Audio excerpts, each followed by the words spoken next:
అధికారులే అండదండై ఎర్ర బంగారం అమ్మేస్తున్నారు. వంతుల వారీగా డ్యూటీలు, విచ్చలవిడిగా తవ్వకాలు, పంట పొలాలు గోతులమయం, కోట్ల రూపాయలు దళారులమయం. తిరుపతి అక్రమాలను అడ్డుకోవలసిన అధికారులు అదే అక్రమార్కులతో చేతులు కలిపారు. అన్యాయంగా రైతుల నోళ్లుగొట్టి పంట పొలాలను ధ్వంసం చేసి జేబులు నింపుకుంటున్న దోపిడీదారులకు బాసటగా నిలిచారు. వారు విసిరే ఎంగిలి మెతుకులకు ఆశపడి కోట్లు విలువ చేసే ఎర్ర బంగారం తరలింపుకు నిలువుగా తలూపేశారు. అడ్డుకోవలసిన అధికారులే కొండంత అండగా నిలవడంతో గ్రావెల్ దోపిడీ 3 పువ్వులు 6 కాయలుగా కొనసాగుతోంది. వివరాల్లోకి వెళ్తే దొరవారి సత్రం మండలం పూలతోటమిట్ట గ్రామంలో స్వయంగా అధికారుల పర్యవేక్షణలో భారీగా గ్రావెల్ దందా నడుస్తోంది.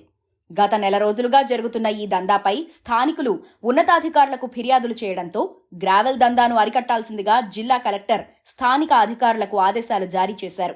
దీంతో దొరవారి సత్రం తహసీల్దారు గ్రావెల్ తరలింపు జరుగుతున్న పూలతోటమెట్టలో రోజుకు ఒక విఆర్డీను, ఒక విఆర్ఎన్ను డ్యూటీలు వేస్తున్నట్లు పై అధికారులకు రాతపూర్వకంగా తెలియజేశారు.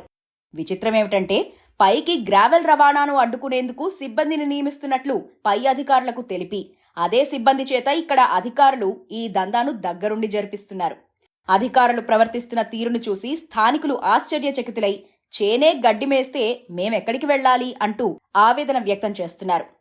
కోట్ల దందాలో ఎవరి భాగం ఎంత?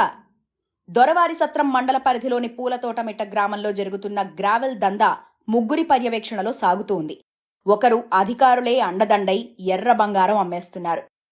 ప్రతిపక్ష పార్టీకి చెందిన రాష్ట్ర స్థాయి నాయకుడి అనుచరుడు ఒకరైతే మరో ఇద్దరు అధికార పార్టీకి చెందినవారు కావడం విశేషం.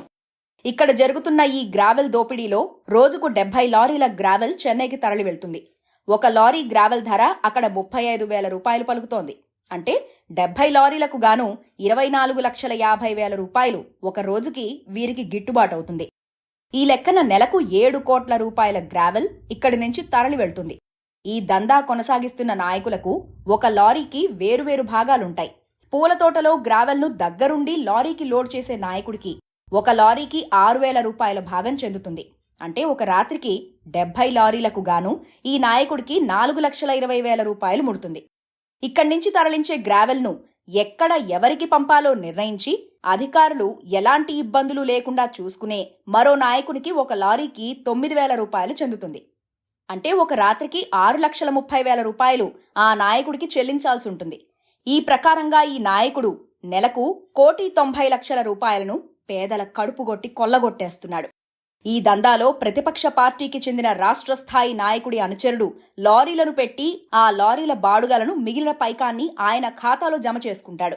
ఈ లెక్కన ఒక నెలలో సుమారు 8 కోట్ల రూపాయలను రైతుల కడుపుగొట్టి దళారులు కొట్టేస్తున్నారు. వీరికి కొమ్ముగాస్తూ వీరి దందాకు సహకరిస్తున్న అధికారులకు వీరు నెలసరి మామూలు అందజేస్తూ అధికారులను తమ చెప్పు చేతల్లో పెట్టుకుని ఈ దందాకు పావులుగా ఉపయోగించుకుంటున్నారు. పంట పొలాలు గోతులమయం. పచ్చని పైర్లతో కళకళలాడాల్సిన పంట పొలాలు ఈ దళారుల పుణ్యమా అంటూ గోతులమయమై దర్శనమిస్తున్నాయి. పొలాల్లో దోపిడీదారులు 20 అడుగుల నుంచి 30 అడుగుల మేర గోతులు తీసి ఈ పొలాలు ఎందుకు కొరగానివిగా తయారు చేస్తున్నారు.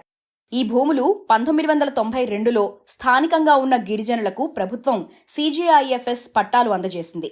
అయితే గిరిజనులు ఆ పొలాన్ని సాగు చేసుకోకుండా స్థానికంగా ఉన్న కొంతమందికి 1000కి 2,000కి విక్రయించేశారు. 2018 సంవత్సరంలో CJF భూములను అప్పటి ప్రభుత్వం డీకేటీగా మార్చడంతో 1000కి 2,000కు కొన్నవారి సొంతమైపోయాయి. అయితే వీరు ఈ ప్రభుత్వ భూముల్లో పంటలు వేసుకోకుండా పొలాల్లో గ్రావెల్ అధికంగా ఉండడంతో 1,00,000, 2,00,000లకు పొలాలను దోపిడీదారులకు అప్పజెప్పేస్తున్నారు. ఈ పొలాలను కొల్లగొట్టి దోపిడీదారులు కోట్లు గడిస్తున్నారు.